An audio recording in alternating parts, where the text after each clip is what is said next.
je me présente, Amélie Fraisier, je suis membre de la FNTC.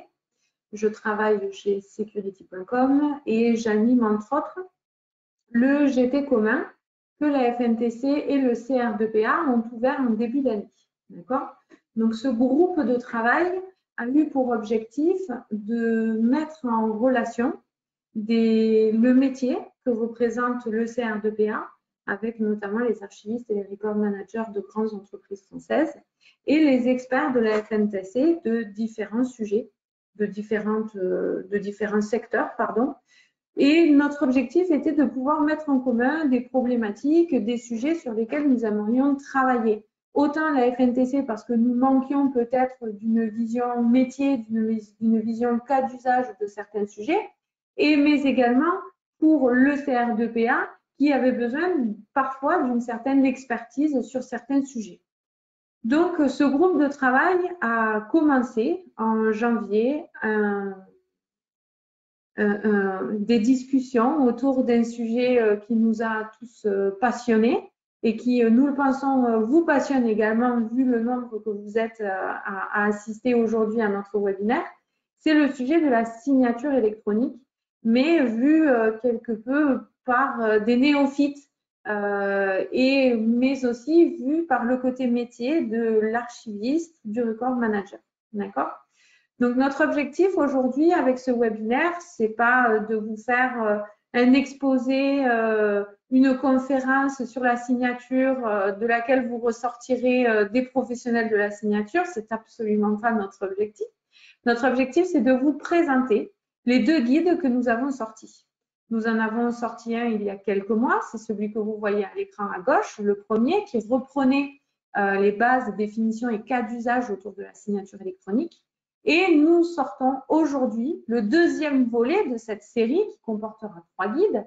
Donc, nous sortons aujourd'hui le deuxième volet qui va traiter de la validation et de l'archivage des documents signés et des signatures électroniques.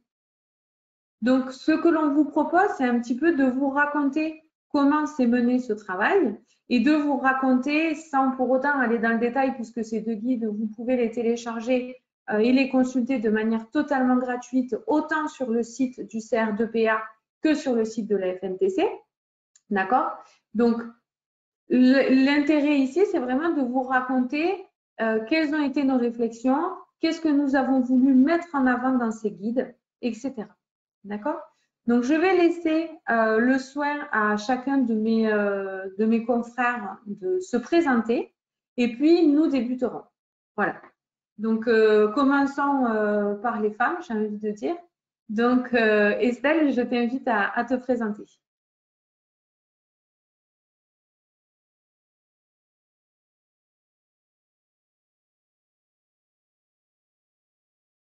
Bonjour à tous, j'espère qu'il n'y a pas trop d'écho. C'est bon? Très bien. Parfait. Donc, Estelle Pichat, donc, je suis Records Manager de la société Sistra. Sistra, c'est un groupe d'ingénierie et de conseil spécialisé dans les transports publics et les solutions de mobilité depuis 60 ans. Depuis 10 ans, je suis dans des fonctions d'archivage transverses, on va dire groupe, dans des entreprises du secteur de l'automobile, de l'énergie et aujourd'hui du transport, en pilotage de politique d'archivage et mise en place de systèmes d'archivage électronique. Chez nous, il est hybride, papier, électronique.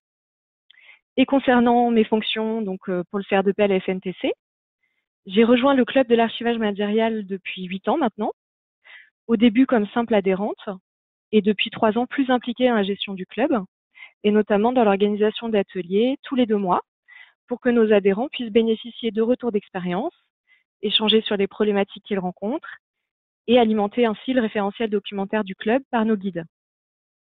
Et la réalisation des guides qui nous réunit aujourd'hui est du coup une très bonne illustration de ça. Merci Estelle. Je passe la main peut-être à Jean-Mathieu, si tu veux bien te présenter. Oui, merci Amélie pour cette introduction.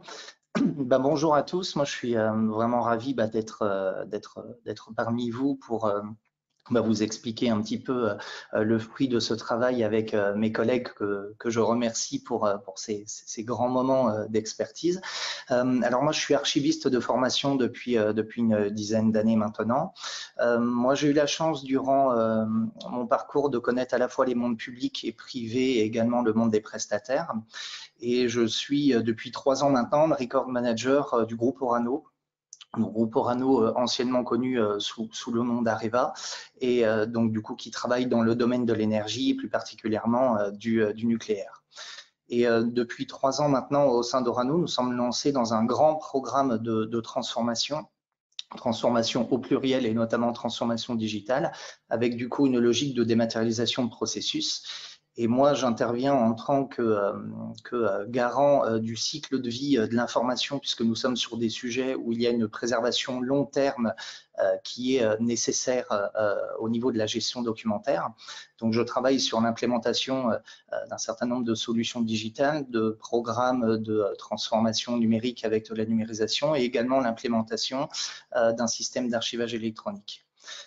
J'ai rejoint le CR2PA il y a 3 ans pour m'occuper conjointement avec mes congénères du secteur communication. Et ça m'a permis d'acquérir davantage d'expertise avec l'expérience de mes consoeurs et confrères.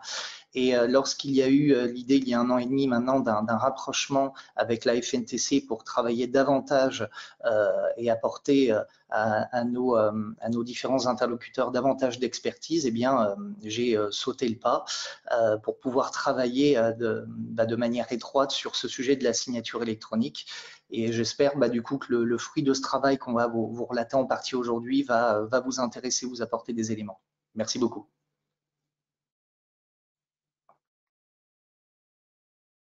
Merci Jean-Mathieu. François, je te laisse te présenter. Oui, merci Amélie. Bonjour à toutes et à tous. François de Lyon. Je serai plus concis que Jean-Mathieu et Estelle. Je suis membre du CR2PA, membre du bureau et j'occupe la fonction de trésorier au sein du CR2PA. Et j'appartiens à l'entreprise Bouygues Télécom pour laquelle je suis responsable des offres de services d'archivage. Et donc, j'ai une casquette de conseil au sein de toutes les organisations et de nos filiales. Voilà. Merci François. Et enfin Pascal. Merci Amélie. Donc, Pascal Agosti, je suis avocat au sein du cabinet Caprioli Associés. Cabinet Caprioli Associés qui est un cabinet de niche qui parle avant tout, qui traite avant tout toutes les questions relatives aux technologies de l'information, à la dématérialisation ou la digitalisation, suivant ce que vous avez en tête dans vos organisations respectives. Je travaille sur les questions de signature électronique, d'archivage au quotidien. Et pour la petite anecdote, en 2003, je suis devenu docteur en droit avec un sujet qui va sans doute ne pas être hors sujet puisque c'était la signature électronique. Mon cabinet et mon associé Eric Caprioli est un des fondateurs de la FNTC en 2001 et depuis 2001, Eric et les représentants du cabinet, mes autres associés, sommes présents de manière fréquente, régulière dans tous les groupes de travail de la FNTC. Ce groupe de travail conjoint avec le CR2PA a pu mettre en branle des façons différentes de penser et des façons différentes de rédiger nos guides. Et c'est un grand plaisir de pouvoir partager ce webinaire avec les personnes ici présentes. Alors, merci à tous de vous être présentés ainsi. Donc, je vous propose que, sans plus tarder, nous commencions ce webinaire. Donc, comme je le disais tout à l'heure, c'est l'objectif ici. Nous avons décidé de vous présenter un webinaire dynamique. Donc, je m'attellerai à poser des questions à mes collègues avec qui nous avons donc tous travaillé sur ces guides et ils répondront. Et ce sera une manière pour vous finalement de voyager à travers ces guides, si je peux m'exprimer ainsi, mais sans pour autant rentrer dans le détail, puisque nous préférons que vous découvriez les détails des guides en les lisant tranquillement. D'accord? Si vous avez des questions, vous pouvez nous poser des questions et nous y répondrons en fin de session. D'accord? Donc, nous espérons pouvoir répondre à un maximum de questions. Si nous ne pouvons pas répondre à d'autres questions, vous pourrez bien entendu nous contacter a posteriori, soit via le mail de contact du CR2PA, soit via le mail de contact de la FNTC. D'accord? Et nous nous ferons un plaisir de répondre collégialement à vos questions. Donc, pour commencer, vous le voyez, certains d'entre vous ont peut-être déjà feuilleté le premier fascicule, qui est notre fascicule bleu, et peut-être que d'autres ne l'ont pas fait, mais notre fascicule bleu, je vous affiche ici à l'écran le sommaire pour que vous puissiez voir un petit peu de quoi est-ce que l'on parle à l'intérieur. Mais je voudrais aussi demander à Estelle qu'elle nous rappelle la cible de lecteurs que nous avons visé dans ce fascicule et les objectifs de ce premier fascicule.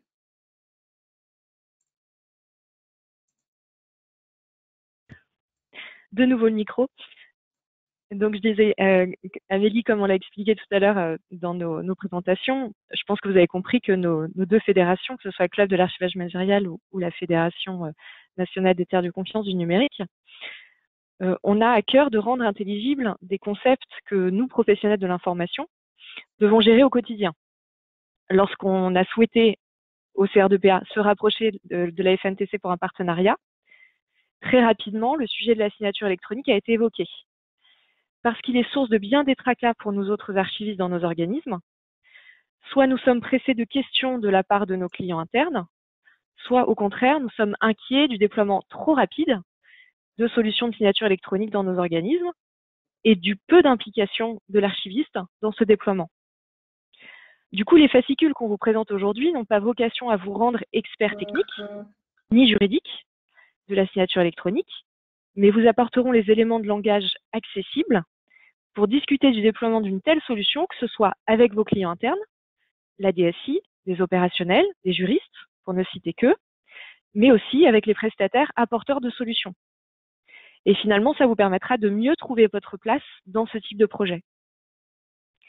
Donc, ces fascicules ont plutôt une visée pédagogique et cherchent à illustrer de la manière la plus transparente possible des cas d'usage de la signature électronique, en vous partageant nos réflexions sur la préparation de la signature, l'acte en lui-même, mais surtout pour ce qui nous intéresse, nous, archivistes, l'après-signature.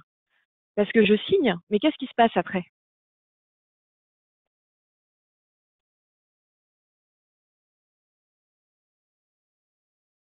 Merci Estelle pour cette introduction sur les cibles et les objectifs. Donc notre premier fascicule, comme on l'a vu, s'intitule bien « Définition et cas d'usage ». Et finalement, moi, je me mets à votre place, vous, lecteurs ou assistants au webinaire, et la question que je me poserais facilement serait de dire, mais encore un fascicule sur la signature qui va nous expliquer les niveaux de signature, etc. Mais qu'est-ce que ce fascicule-là, qu'est-ce que ce guide nous apporte de plus par rapport à tout ce que l'on a déjà pu lire jusqu'à présent? Et je passerai la main à François pour répondre à cette question. Merci Amélie. Alors, avant toute chose, ce que j'aimerais dire, c'est que cette collaboration FNTC-CR2PA, c'est d'abord une belle rencontre. Pour moi, c'est la rencontre d'experts opérationnels de différents domaines, comme l'a dit Estelle, et on avait tous un besoin commun. C'était de connaître les enjeux de cette signature électronique, alors les connaître, mais surtout les maîtriser. Les maîtriser pour protéger au mieux les intérêts de nos entreprises et de nos organismes. Alors, au travers de ces deux fascicules, il faut le dire, nous ne vendons rien, hein, je crois que tout le monde l'a compris. Et notre seul souhait, c'est vraiment de faire profiter le plus grand nombre de nos connaissances, les connaissances qu'on a accumulées là, tous autour de la table au sein de ce groupe de travail. Parce que la signature, finalement, quand on se penche dessus, c'est quand même un sujet complexe. Nous, on l'a découvert ne serait-ce que par la jungle terminologique qui l'entoure. On s'est aperçu que les prestataires de confiance qui nous procurent de la signature électronique, s'ils décrivent tous les mêmes choses, ils utilisent leur propre vocabulaire commercial. Et c'est également un sujet technique pour celui qui voudrait en décortiquer toute la mécanique. Mais encore une fois, on a dit c'est pas l'objet aujourd'hui de décortiquer toute cette mécanique. Et nous, dans le groupe de travail, nous sommes persuadés d'une chose, nous sommes convaincus que ce sujet, il est à la portée de tous. Alors pour ce faire, on a pris deux parties. Le premier, c'est d'apporter à vous, lecteurs, les notions, comme l'a dit Estelle, les notions nécessaires et suffisantes pour poser les bases de la signature électronique dans un esprit de vulgarisation.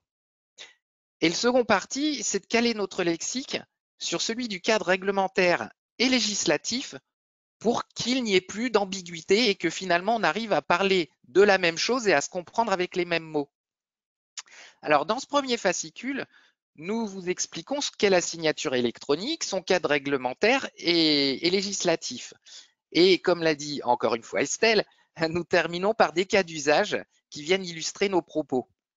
Alors moi, en préparant le webinaire, il y a une image qui m'est venue à la tête et qui va certainement parler à beaucoup, c'est la voiture. Alors moi, je n'en ai pas et je n'en ai jamais eu, mais pour ceux qui en ont une ou qui en ont eu une, rappelez-vous, il y a un moment, vous avez passé un permis de conduire pour pouvoir utiliser cette voiture. Et pour passer ce permis, vous avez appris d'abord à connaître et à maîtriser l'essentiel du cadre réglementaire, du cadre législatif, le fameux code de la route. Ensuite, on vous a fait apprendre les gestes simples à observer avant de conduire. Avant de conduire, normalement, quand je monte dans ma voiture, je ne me mets pas tout de suite à conduire. Je règle mes rétroviseurs, je vérifie que mes feux marchent, j'attache ma ceinture, etc., etc. Donc, il y a bien un avant la conduite. Et puis, pour passer le permis de conduire, on m'a appris quand même à conduire. Parce qu'il y a un moment, faut bien s'y mettre. Et ce n'est pas tout. On ne s'est pas arrêté là. Après la conduite, on m'a également appris à faire les gestes qui feront que ma voiture continuera de me servir dans le futur et qu'elle reste fiable sur le long terme. Et là, on va voir aujourd'hui que la signature électronique, c'est exactement ça. Il y a avant de conduire, donc avant de signer, il y a la conduite, le moment où je signe, et ce qu'on verra dans le fascicule 2, et là où vous verrez que je pense qu'on a une véritable plus-value, c'est le fameux après signature. C'est qu'est-ce que je fais pour que ma voiture, elle tienne le coup le plus longtemps possible. Donc, ce qu'il faut dire, c'est que comme pour la conduite, on ne va pas ici vous expliquer comment fonctionne le moteur pour que vous puissiez le démonter et le remonter chez vous tranquillement. Hein. C'est pas du tout ça. On a vraiment essayé, en fait, je crois que je peux me permettre de le dire, on a essayé ici de vous fournir le code Rousseau de la signature électronique. Voilà. On espère avoir réussi. Ça, les lecteurs le diront. Merci beaucoup, François. Donc, du coup, François, si on voulait réagir à tes propos, tu nous expliques bien que ici, dans cette première partie, on va avoir un petit peu ces définitions, on va dire, généralistes quelque part. Et puis, on va avoir cet apprentissage du, pas code de la route, mais on pourrait dire du code de la signature quelque part. D'accord? Donc, du coup, c'est vrai que quand on lit en général des guides, souvent quand il y a tout un chapitre, comme on peut le voir ici sur le cadre réglementaire, et je vais me tourner vers Pascal, c'est vrai qu'on se dit, oulala, pour un guide qui se veut pédagogique, tout un chapitre sur le cadre réglementaire où on va me parler de loi, de code civil, de règlement, etc., ben, tout le monde n'a pas la facilité de lire les articles, etc. Donc, Pascal, est-ce que tu peux quelque part nous expliquer ce cadre réglementaire, en quoi nous l'avons voulu et nous l'avons travaillé de manière pédagogique? Ben, écoute, Amélie, par rapport à ce que tu es en train d'indiquer, je dirais qu'il y a une question à se poser. C'est pourquoi est-ce qu'on implémente la signature électronique? Pourquoi est-ce qu'on s'embête avec tout ça alors que un clic, je m'engage, terminé, tout va bien? C'est tout simplement parce que la signature électronique est là pour pouvoir conférer les mêmes effets juridiques que si j'avais une signature manuscrite. C'est-à-dire que c'est dans le cadre d'une compliance que cette compliance est là justement pour permettre à toute personne qui a pour projet de passer à la démat de faire comme si de rien n'était, comme s'il ne s'agissait que du passage du papier à l'électronique. Donc, qui dit signature électronique, cet outil informatique avec une portée juridique, dit également modification de la perception de l'objet justement technique. Donc, il est nécessaire de penser le droit pour pouvoir penser la bonne cinématique de signature. Je ne vais pas pouvoir signer n'importe comment parce que, d'une part, la personne que j'en face et qui signe ne va pas forcément l'accepter, sauf si elle clique, comme on va dire. Et puis, il y a une autre personne que, au sein du cabinet, nous avons l'habitude de côtoyer, qui s'appelle le juge. Et le juge, ce dont il a besoin, c'est de preuves. Et lui, ce qu'il fait, c'est qu'il regarde le code civil, qu'il regarde les dispositions légales applicables. Et si ces dispositions légales applicables ne sont pas respectées, eh bien, il dira le contrat n'est pas signé. Alors, j'imagine que pour les personnes qui écoutent le webinaire et qui nous voient en train de bouger dans tous les sens, elles se disent, ouais, mais là, moi, ce que je veux, c'est que le contrat signé électroniquement continue de produire ses effets. Je ne veux pas me retrouver dans le cas où le contrat serait nul et non avenu. Et c'est pour ça que nous avons parlé de ce cadre réglementaire au sein du premier fascicule, parce qu'on a besoin de comprendre que, en tant qu'objet juridique, la signature doit respecter certaines règles.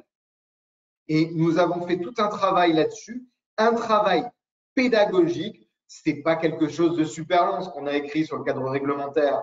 On a parlé du code civil, on a parlé du règlement identification électronique et services de confiance dans le cadre des transactions qui s'appelle le règlement IDAS.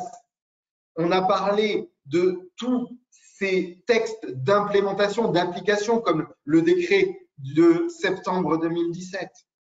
Pourquoi? Parce qu'on avait besoin de ces leviers pour pouvoir comprendre l'importance de la signature dans sa globalité, de manière holistique.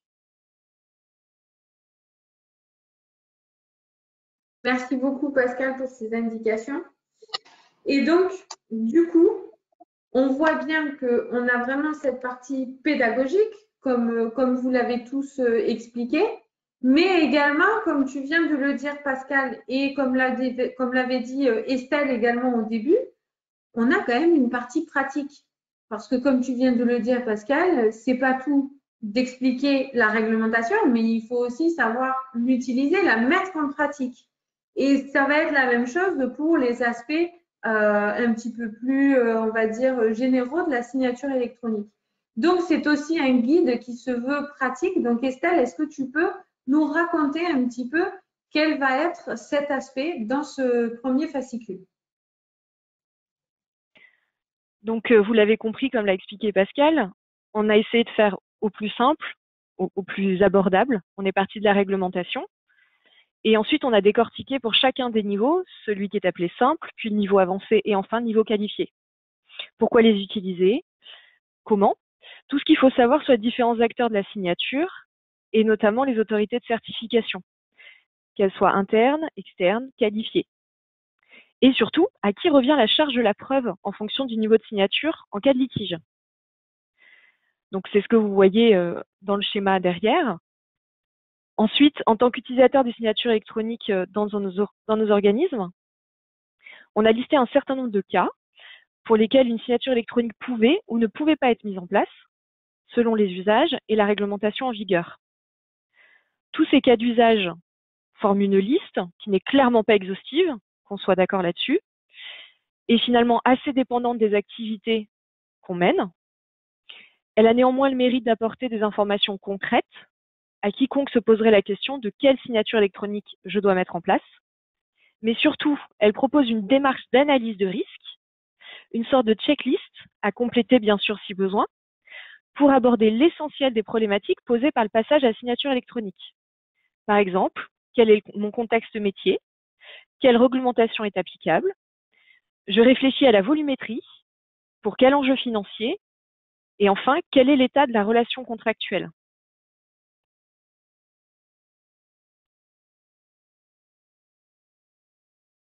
Merci Estelle. Donc, c'est vrai qu'on a attaché beaucoup d'importance à cet aspect pratique, à vous offrir des exemples non exhaustifs, bien évidemment. On ne connaît pas tous les exemples d'implémentation et d'utilisation de la signature, mais on a essayé de vous proposer des exemples, vous en avez 10, des exemples de cas d'usage qui sortent un petit peu de l'ordinaire et qui nous viennent, et on les remercie beaucoup, des membres du CR2PA qui eux-mêmes les ont implémentés, par exemple, dans leurs entreprises. Et Pascal, j'aimerais, si tu le veux bien, si tu peux nous rajouter un petit mot sur le travail que l'on a fait également autour du contrat et de la convention de preuve notamment. Alors, je voudrais juste rajouter un petit quelque chose sur ce qu'a dit Estelle à l'instant. C'est qu'en fait, les cas d'usage que nous avons dépeints, les 10 cas d'usage que nous avons dépeints ensemble, il y avait quelque chose qui était très intéressant que nous avons fait et qui a, pendant quelques séances de travail, nous a un petit peu challengé tous autant qu'on était autour de la table. C'était tout ce qui concernait le niveau de signature. Comme vous le voyez, les cas d'usage, on peut avoir, et ça c'est le règlement IDAS dont j'ai parlé tout à l'heure qui nous le dit, on peut avoir 3 niveaux de fiabilité de la signature électronique. La ROLS, c'est la signature électronique qualifiée, qui au niveau européen produit les mêmes effets partout en Europe, je dirais de Riga jusqu'à Porto. Et donc la signature électronique qualifiée qui est donc cette ROLS, mais qui n'est pas toujours nécessaire. Et il y a l'erreur qui est souvent commise, c'est de se dire, moi je veux une signature électronique qualifiée. Non, on n'a pas toujours besoin d'une signature électronique qualifiée. L'important, c'est de pouvoir se caler à la réalité du projet. Pourquoi prendre cela quand une signature électronique avancée ou simple pourrait suffire? Donc, ce qu'il y a d'intéressant par rapport à ces différentes typologies de signature électronique, c'est la charge de la preuve, comme l'a très bien dit Estelle. Ce qu'il faut comprendre, c'est que lorsque je me retrouve avec une signature électronique qualifiée, la Rolls, on continue sur la métaphore automobile. Quand j'ai la Rolls, la charge de la preuve, elle est portée par celui qui entend dénier la valeur de la signature électronique qualifiée. C'est-à-dire que lui, il dit, cette signature électronique, elle n'engage pas Amélie, François, Jean-Mathieu ou Estelle. Et à ce titre, il veut détruire la valeur de cette signature électronique qualifiée. Il peut y avoir un intérêt à cela, bien évidemment. Quant aux deux autres types de signatures électroniques avancées et simples, dont les caractéristiques figurent dans le fascicule 1, là, c'est l'inverse. C'est à celui qui se prévaut de cette signature électronique, qui dit « c'est bien moi qui ai signé », de rapporter la preuve de cette signature. Je pense que c'est important et les cas d'usage que vous avez dans le premier fascicule sont là pour matérialiser différentes hypothèses de travail.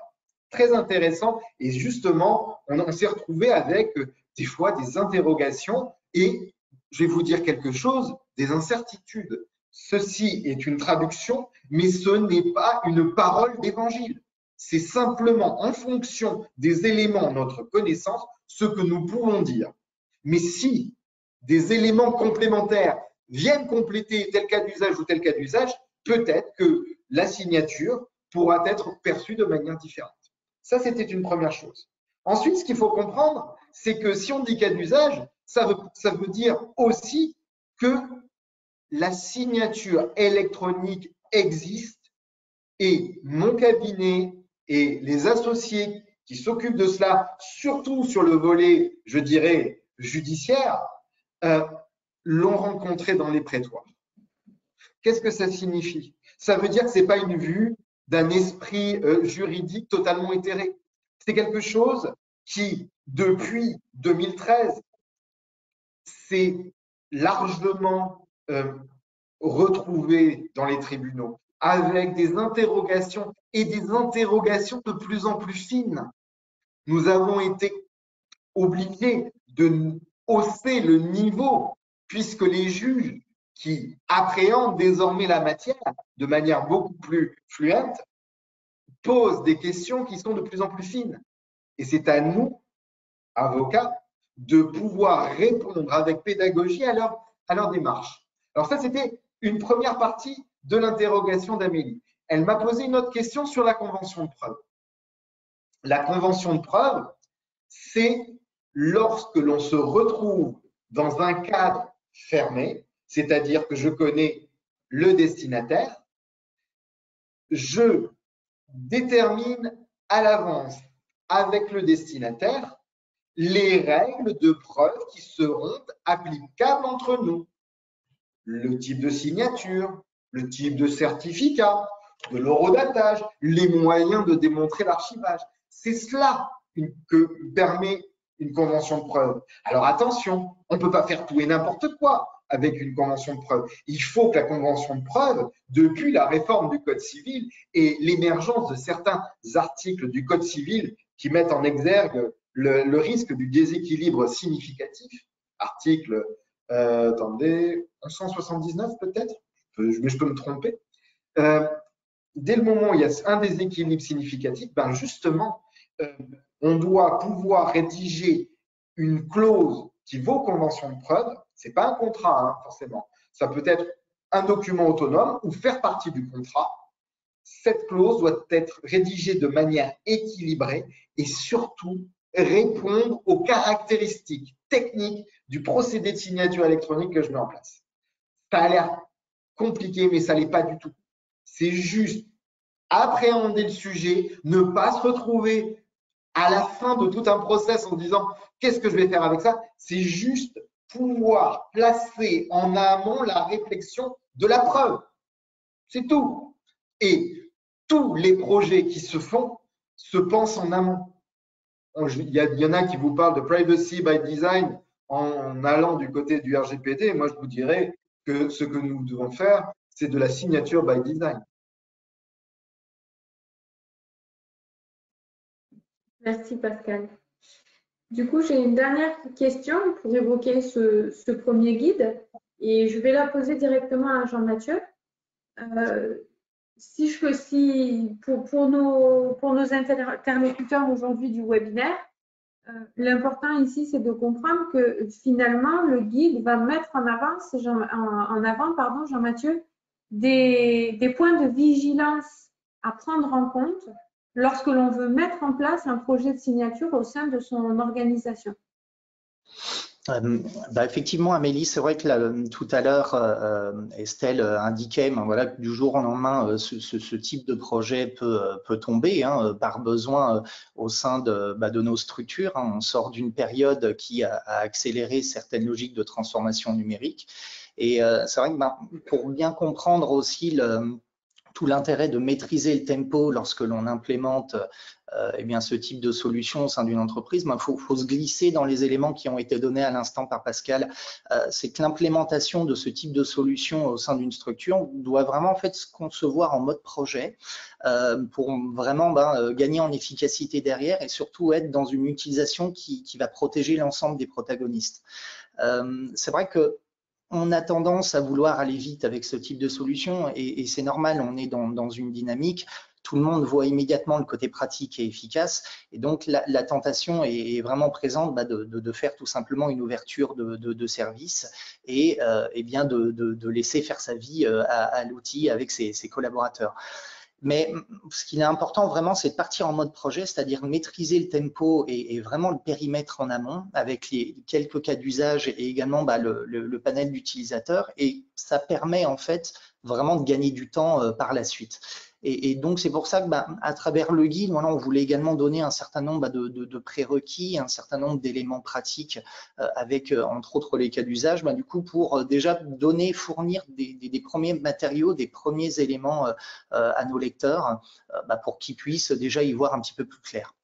Alors du coup, on voulait vous donner 3 éléments clés pour pouvoir partir correctement lorsque l'on s'interroge sur ce type de solution-là. Donc c'est vraiment en premier lieu définir déjà, même de manière macro, le périmètre du projet. Donc c'est-à-dire vraiment en interne, commencer à organiser un petit peu des réunions sous le modèle d'atelier pour déjà présenter la solution un petit peu aux différents métiers qui pourraient l'utiliser par la suite, commencer à identifier les premiers sujets qui pourraient être concernés par la signature électronique. Et ça permet donc derrière directement de capter les premiers besoins et les premières applications possibles.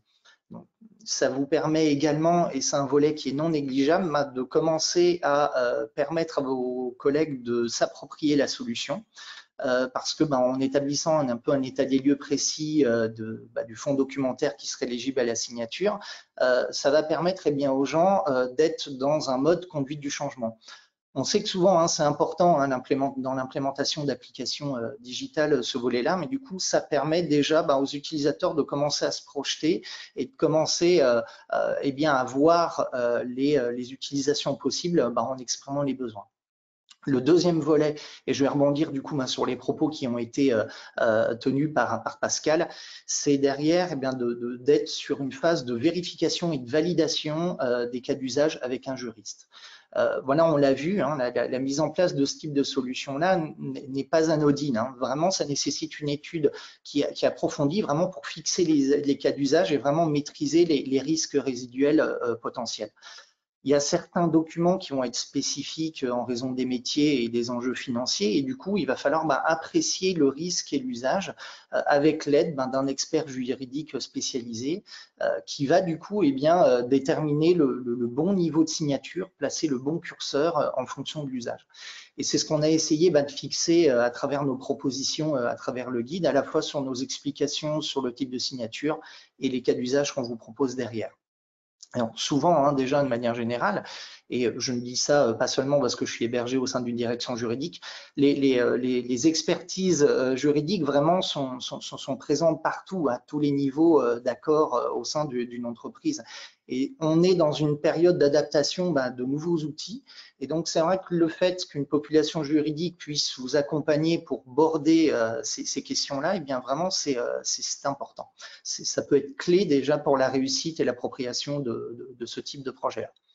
Et enfin, le dernier élément qu'on peut vous apporter, ce qu'on a vu à travers les différentes remontées des personnes que nous avons pu interroger dans le cadre de ce groupe de travail, de cette production, c'est de documenter en fait vos processus. Car vraiment en mode projet, une fois que vous allez fixer vraiment la démarche et la structurer, ça va vous permettre vraiment d'éditer une procédure qui va être claire avec la prise en compte des spécificités métiers que l'on a vues. Et ça va permettre derrière de gagner en efficacité et en temps lorsque vous allez ouvrir le service de signature auprès de vos collaborateurs. Ce que je peux dire pour terminer, Amélie, c'est que comme vous le voyez, en fait, c'est tout un environnement, c'est tout un écosystème favorable à une utilisation sereine de la signature électronique qui va être important de créer. Au-delà de tous ces éléments-là, en fait, ce qu'on a pu voir d'important et d'intéressant, c'est que la place d'un professionnel de l'information est clé sur ce type de projet-là. Voilà, un records manager, un archiviste, un responsable data, également un CDO, car ce type de profil-là apporte une vision. Ça a vraiment un rôle clé, ce sont souvent des rôles transverses et du coup, ça va permettre vraiment de comprendre tous les enjeux et de maîtriser un petit peu l'implémentation de ce type de solution-là. Et donc, c'est ce qu'on a voulu vous montrer, vous apporter dans ce guide. C'est non seulement déjà vous donner un certain nombre d'éléments techniques, expliciter également le cadre réglementaire, et aussi vous faire part, à travers les tableaux que vous avez pu voir, de nos retours d'expérience sur le déploiement de ce type de solution.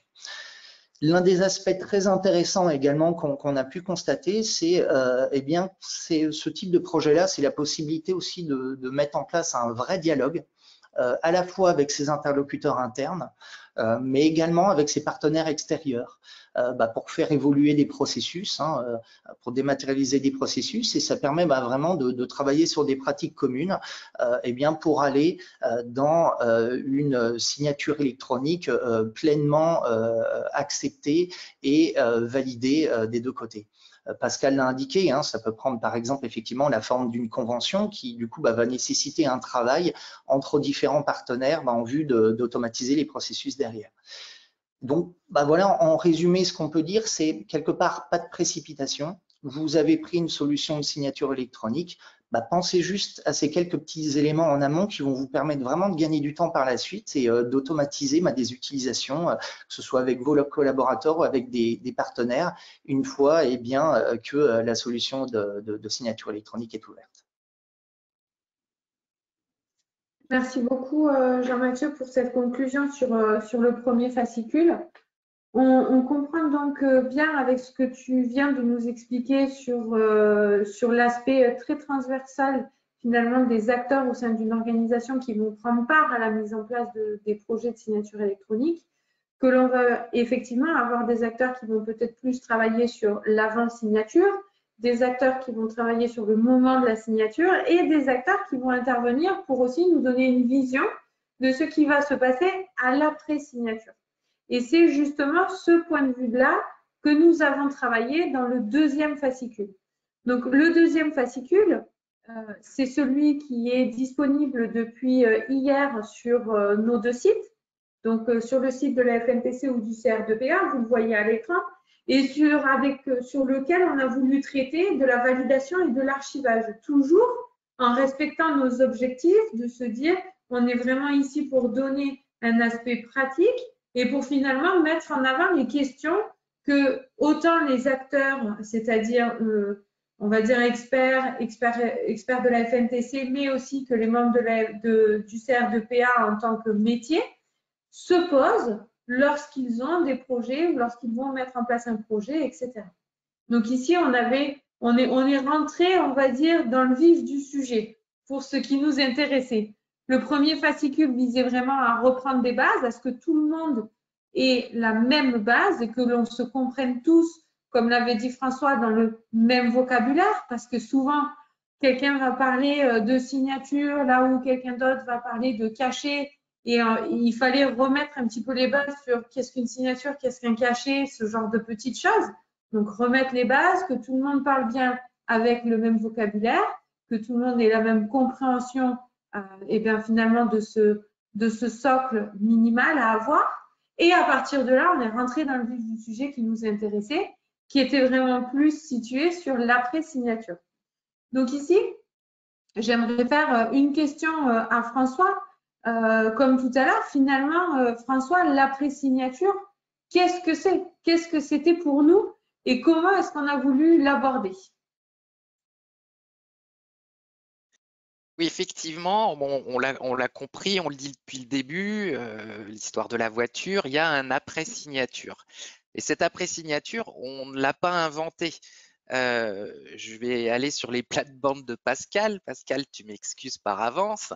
Je rappelle que la fin de l'article 1366 du Code civil nous dit « est conservé dans des conditions de nature à en garantir l'intégrité ». Donc là, on voit bien que n'est plus sur la signature électronique, mais dans quelque chose qui se passe après. Je crois que tu vas nous afficher la pyramide, Amélie. Voilà. Donc, cette pyramide que vous retrouverez au début du deuxième fascicule nous montre bien cette histoire d'avant, de pendant et d'après.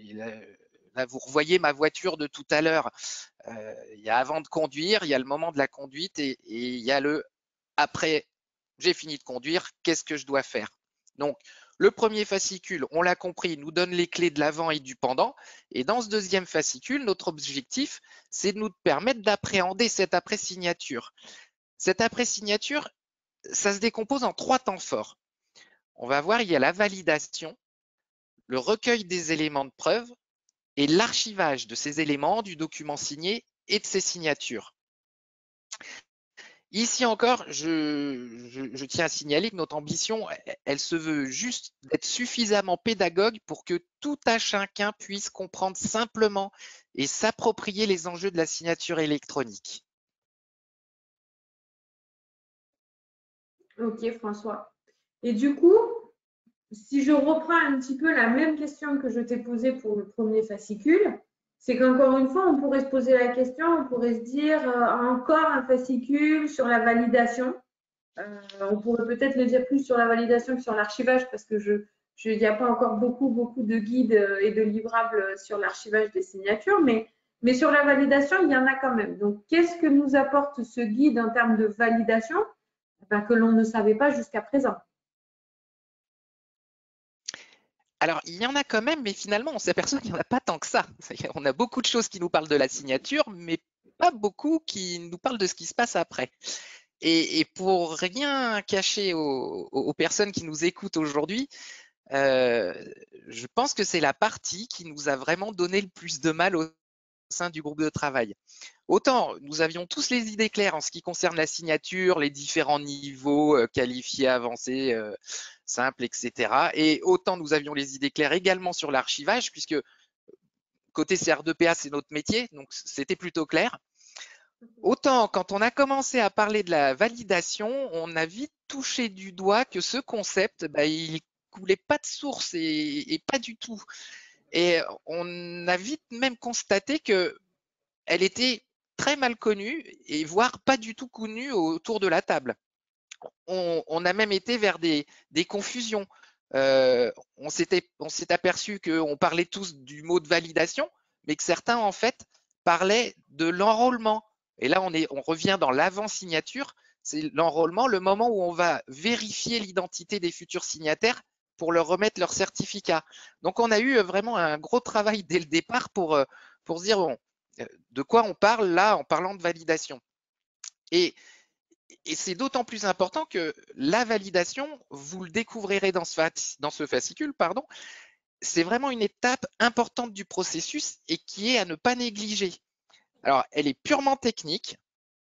Elle a un rôle simple, c'est d'entériner pour le futur la validité de la signature et de son certificat. Ça, je laisse Pascal en parler juste après, il le fera bien mieux que moi. Ce qu'il faut retenir, c'est que finalement, nous avons tous ensemble réussi à surmonter cet obstacle de la validation. On a pris le temps pour vous de la décortiquer, de s'y arrêter et de la décrire. Et pour conclure, moi, je pense vraiment que si dans ce fascicule 2, il y a une véritable plus-value qu'on peut apporter à nos lecteurs, c'est sur ce volet de la validation qui est vraiment important pour nous permettre de maîtriser nos risques au mieux. Merci François. Donc Pascal, je m'en retourne vers toi du coup, puisque François t'a cité. On a bien ce parallèle entre la validation technique, mais aussi l'aspect réglementaire de la validation. Est-ce que tu peux nous éclairer sur les attentes des juges aujourd'hui en matière de validation? Écoute, je vais essayer d'y parvenir, Amélie. Mais tout d'abord, je voudrais juste quelques petites remarques parce que justement, c'est ça qui est intéressant, c'est d'échanger avec des personnes qui sont totalement dans leur métier. Et la question que moi je me suis posée, c'est que lorsque Jean-Mathieu parle des projets, moi ce que je vois souvent lorsque je me retrouve avec des clients, des entreprises ou autres, c'est que il y a le projet, c'est un projet de signature électronique. Et on doit chiffrer sur le volet signature électronique. Le volet archivage, on a l'impression que ça n'existe pas ou que c'est totalement accessoire. Je sais que les personnes du CR2PA, c'est pas possible, mais je vous assure, pour l'avoir vécu, que c'est quelque chose qui arrive fréquemment. Or, ne l'oublions pas, la digitalisation, la dématérialisation, c'est une respiration. On inspire quand on établit le contrat et qu'on le signe, on expire quand on le conserve. Et quand on tousse, c'est qu'il y a du contentieux. Justement, ça me permet de rebondir sur le contentieux. Ce que l'on voit depuis 2013, depuis un arrêt de la Cour d'appel de Nancy du 14 février 2013, c'est facile de s'en rappeler, c'était la Saint-Valentin, c'est que une signature électronique en tant que telle peut ne pas produire ses effets si je n'arrive pas à rapporter la preuve de sa validité et de la validité du certificat attenant au moment de la signature. Alors, qu'est-ce qu'ont décidé les prestataires par rapport à cela? C'est la mise en place de ce que certains appelleront un fichier de preuve, d'autres un dossier de preuve, d'autres un chemin de preuve, d'autres la preuve, d'autres preuve de la transaction, etc., etc. François l'expliquait très très bien au début du fascicule 1, la terminologie est redoutable. Il s'agissait d'une même réalité qui ne correspond pas aux mêmes atours techniques, mais à la même substance juridique et qui prend des connotations différentes. Donc, ce qu'il faut bien comprendre, c'est que le fichier de preuve, la preuve de la signature à un instant donné T, les éléments de preuve, pour reprendre la terminologie que nous avons remplie, me semble-t-il, Amélie, les éléments de preuve devaient pouvoir répondre à une exigence, être reçus par le juge. Ce que l'on voit donc depuis 2013, et vous le voyez à l'écran, c'est que les éléments de preuve se sont progressivement raffinés par l'appréhension du juge en matière de signature électronique. Si au début, le plaignant venait avec un fichier de preuve, c'était suffisant, ou des éléments de preuve, c'était suffisant. Mais au fur et à mesure, du fait notamment de quelques bons avocats qui ont formé les magistrats de l'ENM, les questions se sont particulièrement précisées. Elles se sont précisées et on le voit en 2018 ou en 2021, il ne suffit plus de fournir les éléments de preuve, il y a des besoins que les personnes en charge du contentieux chez moi mettent en avant, l'attestation de preuve qui est une synthèse des éléments de preuve. Ils disent Pascal Agosti a signé électroniquement le 30 septembre 2021 à 15h25 son contrat de prêt et ce contrat de prêt sera archivé tatati tatata. C'est une attestation de preuve. Cette attestation, on la fournit au juge, ça permet déjà de simplifier, de mettre de la pédagogie par rapport à cette validation de la preuve. Première chose.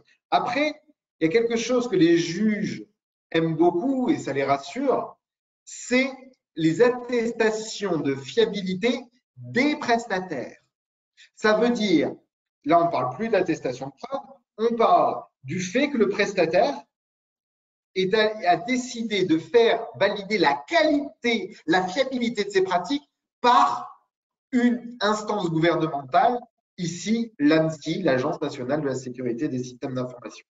Mais ce que l'on voit en lisant de manière fine la jurisprudence, là on nous en a sorti 3, mais pour être tout à fait sincère, au sein du cabinet, on en voit 5 à 10 par mois.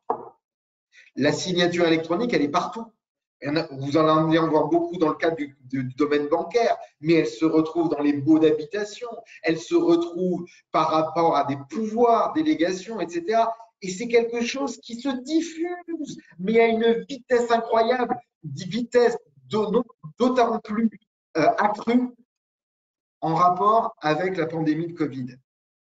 C'est plus simple de signer électroniquement plutôt que de le faire manuscritement. Donc, nous, ce qu'on a fait, c'est qu'on a regardé par rapport à ces éléments de preuve. Les éléments de preuve, il y a des grandes catégories, on va dire, mais ça va dépendre de la symétrie de preuve que vous allez mettre en place, évidemment.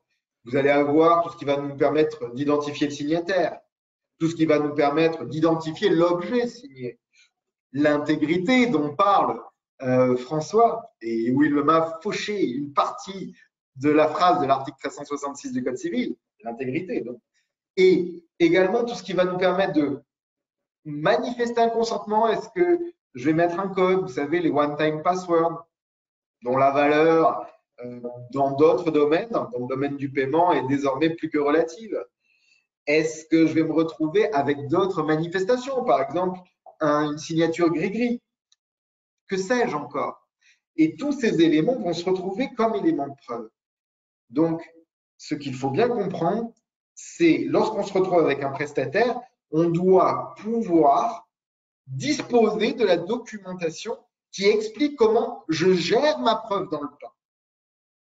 Dans le temps, c'est-à-dire à la fois sur la constitution des éléments de preuve, mais également sur la qualité de l'archivage, la qualité de la migration, éventuellement s'il y en a, et la qualité de la restitution. Et c'est tout ce que nous avons vu pendant ce deuxième fascicule, pendant la rédaction de ce deuxième fascicule, et que nous avons vu avec beaucoup de plaisir, me semble-t-il. C'est effectivement le cas. Donc, vous retrouverez notre engouement pour cette gestion de la preuve, notamment dans le deuxième fascicule, puisque nous avons essayé de vous dresser une liste. Donc, je le rappelle, hein, comme vous le disait François au début, on ne vend rien. On a juste essayé de mettre en commun nos connaissances et de vous les faire partager pour que cela puisse vous aider.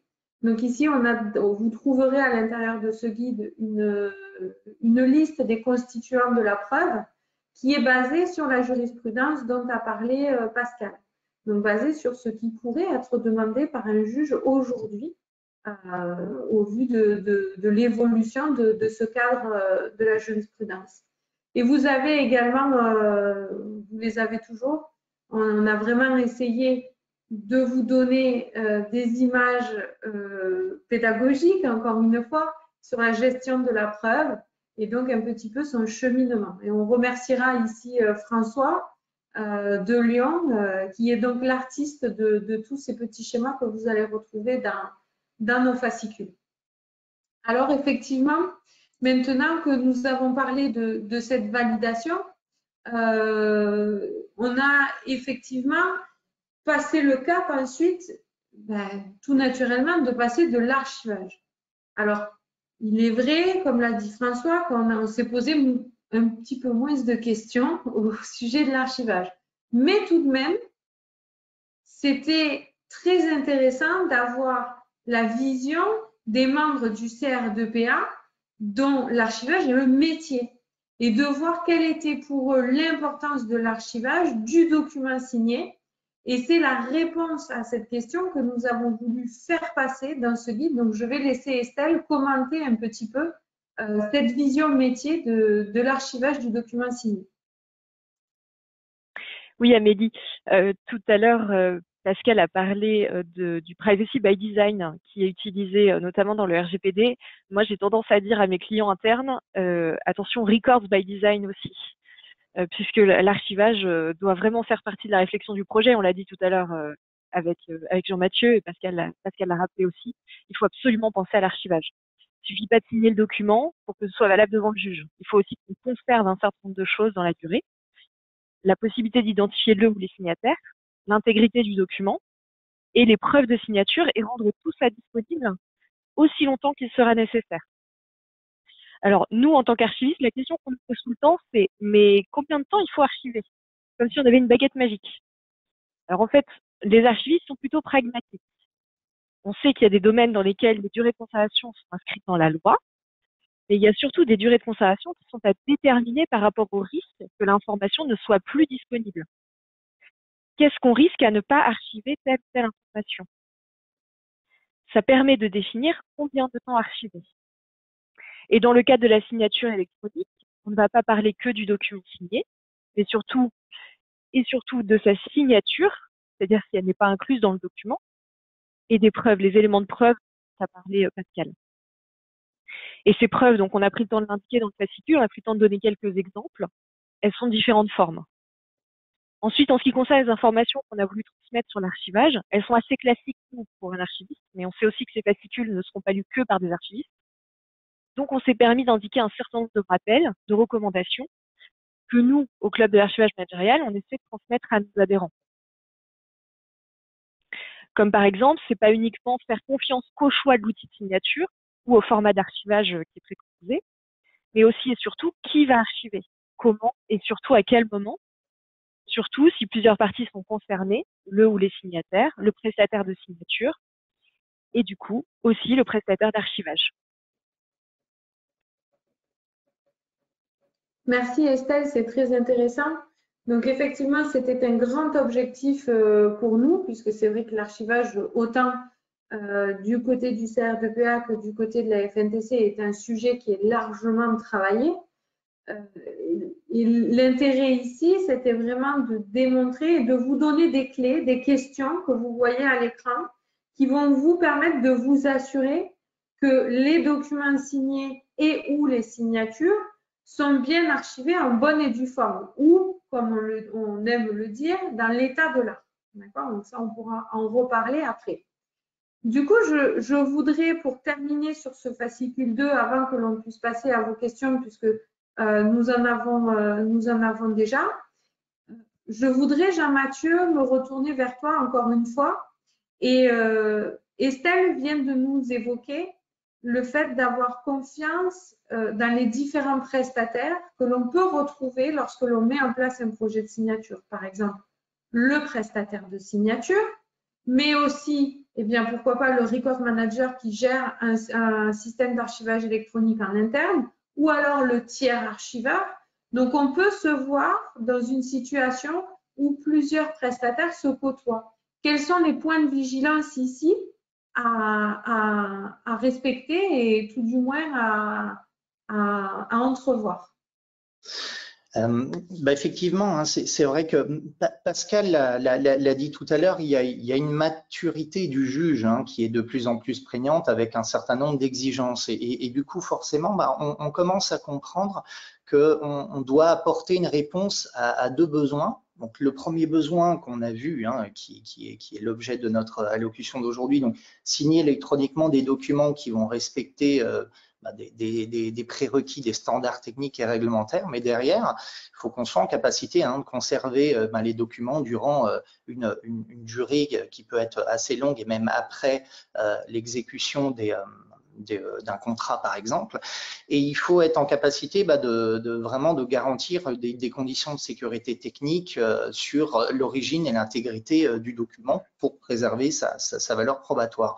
Et les points de vigilance, c'est un petit peu les réponses qu'on a essayé d'apporter à travers les questions qu'on pose dans ce deuxième guide, c'est-à-dire comment transitent mes documents, est-ce que j'ai un interlocuteur ou un partenaire unique sur ces sujets, est-ce que j'ai clairement défini des modes de conservation sur les documents une fois qu'ils sont signés, est-ce qu'il y a déjà quelque chose d'existant au sein de la structure à laquelle j'appartiens, et est-ce que quelque part mes outils IT déjà en place peuvent parler avec ce type de solution. Et ce qu'on voit du coup, c'est que à travers une relation avec un ou des prestataires, c'est une chaîne de responsabilité, c'est une chaîne de confiance qui est à construire et vraiment à établir.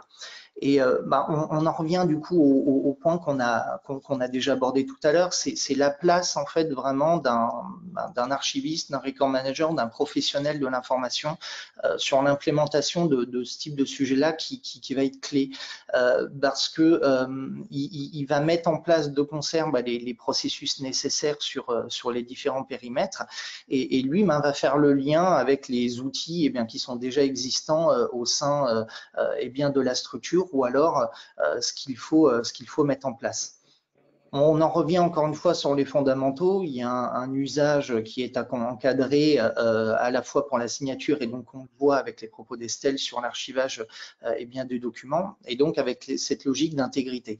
Et c'est pour ça que maintenant on a quelques prestataires qui ont pris conscience de ce fait-là et qui proposent des offres maintenant avec en option des possibilités d'archiver les documents signés qui passeraient de leur solution à une solution de coffre-fort électronique ou une solution de système d'archivage électronique. Donc, ça peut être des éléments qui sont intéressants dans la mesure où, comme l'a dit Pascal tout à l'heure, ça permet bien du coup de capturer, de sceller un ensemble d'éléments de preuve et de contexte autour du document, des signatures et des cachets électroniques. Et également, ce qui est intéressant, c'est que ça permet peut-être de faire le lien avec l'existence de systèmes d'archivage électronique qui sont déjà en place au sein des entreprises. Et du coup, c'est là où le dialogue va être important entre les différents prestataires pour finalement savoir sous quelle forme éventuellement je récupère ces éléments de preuve au final. Est-ce que j'ai bien la capacité de pouvoir les récupérer derrière lorsque j'en ai besoin? Est-ce que bien ces éléments de preuve qui sont établis en fait sont gardés un temps déjà fixe? Est-ce que j'ai la possibilité de récupérer ces éléments-là aussi derrière lorsque j'en ai besoin pour le recruter dans le cadre d'un contrôle, d'un audit ou d'un contentieux? Donc, ça va être tous ces éléments-là qui va être intéressant vraiment de fixer, de mettre en place avec les différents prestataires. Et donc, voilà, on le voit, il y a un certain nombre maintenant il y a une maturité sur le marché qui commence à venir sur ces sujets-là, avec donc du coup la possibilité aussitôt l'acte de signature finalisé de déposer le document dans un coffre-fort électronique ou un système d'archivage électronique. Et du coup, c'est là où le rôle du responsable de ce type de projet va être important, parce qu'il y aura peut-être quelques éléments techniques qu'il faudra voir avec sa DSI, avec également ses responsables data pour être vraiment en capacité d'archiver l'ensemble des éléments qui ont été visés tout à l'heure par Pascal, pour pouvoir récupérer ces éléments en bonne et due forme, le cas échéant ensuite. Comme vous pouvez le voir, du coup, c'est une véritable chaîne de confiance qui est à mettre en place. On a d'un côté des solutions de signature électronique, derrière des offres de systèmes d'archivage électronique et de coffre-fort numérique. Et du coup, on voit que ce sont des outils qui sont complémentaires, et la vigilance qui sera à avoir lorsque l'on aborde ce sujet avec les différents prestataires, c'est de savoir exactement qu'est-ce qui part de la solution de signature électronique et qu'est-ce que l'on peut capturer et archiver derrière. Voilà. Donc peut-être des sujets un petit peu plus IT ou d'appliance derrière, mais qui, encore une fois, vous le voyez, et Pascal a beaucoup insisté là-dessus, sont clés pour vraiment être en capacité derrière de restituer les différents éléments de contexte, horodatage et autres, autour des éléments qui sont produits autour de la valeur probatoire des documents. Et donc, voilà, je terminerai encore une fois sur ce volet clé de bien définir le besoin et le curseur, de savoir est-ce que j'ai besoin d'une couverture totale sur mon projet de signature électronique en sollicitant un prestataire pour de la signature et derrière de l'archivage? Est-ce que j'ai besoin juste d'un aspect signature électronique et derrière je vais travailler en interne sur un archivage avec notre système d'archivage électronique? Vous voyez, il y a des sujets de gouvernance de l'information et de cycle de vie qui sont clés pour pouvoir vraiment maîtriser cette chaîne de confiance et avancer sereinement sur l'implémentation de ce type d'outils en entreprise. Merci beaucoup Jean-Mathieu pour cette conclusion sur les points de vigilance. Alors, je ne sais pas, peut-être Pascal, peut-être as-tu quelques mots à nous dire sur les points de vigilance, mais qui pourraient se référer au contrat, peut-être, pour terminer? Il y a déjà beaucoup de choses que Jean-Mathieu a dit et je ne peux qu'abonder en ce sens. Donc, c'est quelque chose, effectivement, lorsqu'on parle de contrat, il ne faut jamais oublier que le contrat est, après la roue, la plus belle invention de l'homme. Et à ce titre, ce qu'il faut bien comprendre, c'est que lorsqu'on se retrouve avec un contrat, ce qui est bien important, c'est que le contrat doit représenter la situation réelle de chaque acteur, qu'il s'agisse du client, qu'il s'agisse du prestataire de service de signature, du prestataire de service d'archivage ou d'un autre. Il doit permettre de déterminer les obligations et responsabilités de chaque partie. Je vous ai parlé de l'article 1171 du Code civil et pas 1179 sur tout ce qui va concerner les déséquilibres significatifs. nous nous retrouvons par moment, pour certains prestataires, avec des contrats d'adhésion. Pourquoi pas? Pourquoi pas? Ça peut dépendre. On peut se retrouver avec une demande de signature toute venante. Et dans ce cadre-là, l'offre standard du contrat est suffisante. Mais il peut également, et il arrive même fréquemment, que les clients se retrouvent avec des situations qui leur sont spécifiques. Le contrat d'adhésion peut, sous certaines conditions, ne pas suffire. Dès le moment où je me retrouverai avec un contrat d'adhésion, avec des obligations et des responsabilités et des absences de responsabilité qui ne correspondent pas à la réalité, ne risquons-nous pas d'aller vers ce déséquilibre dont je vous parle? Donc, c'est ça, l'un des points de vigilance, c'est que tout ce qu'a dit Jean-Mathieu sur l'organisation, sur la chaîne de confiance, doit être matérialisé par une réalité de l'obligation, une réalité du contrat. Et ça, le contrat ne doit pas être pensé comme le parent pauvre du projet. Il est là pour en être l'épine dorsale.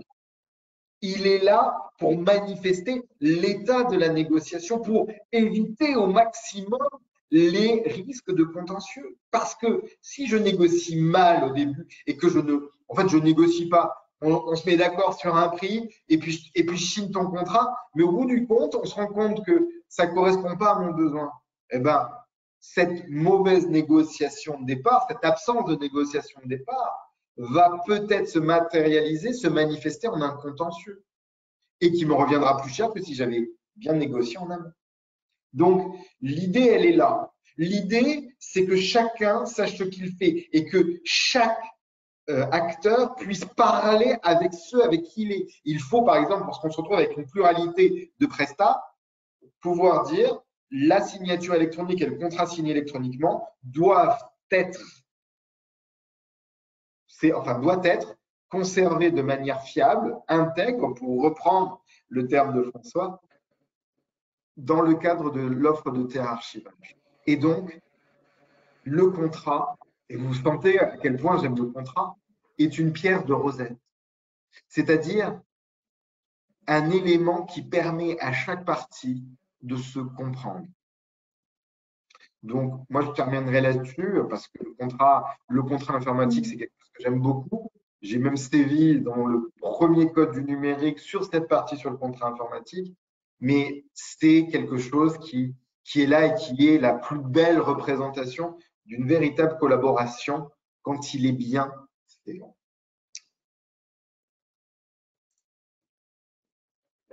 Alors, merci beaucoup, Pascal.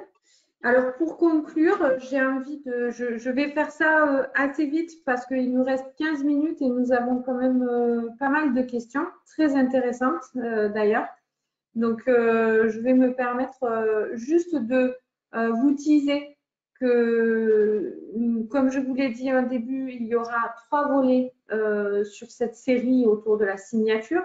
Donc, le 3e volet introduira vraiment la notion de l'archivage sur le long terme, d'accord? Comment y procéder en tant qu'archiviste et surtout, on va aussi évoquer les actualités réglementaires autour de l'archivage sur le long terme, notamment via la proposition de modification du règlement eIDAS qui a été publiée en juin et qui propose un nouveau service de confiance qualifié qui sera un service de confiance d'archivage électronique qualifié.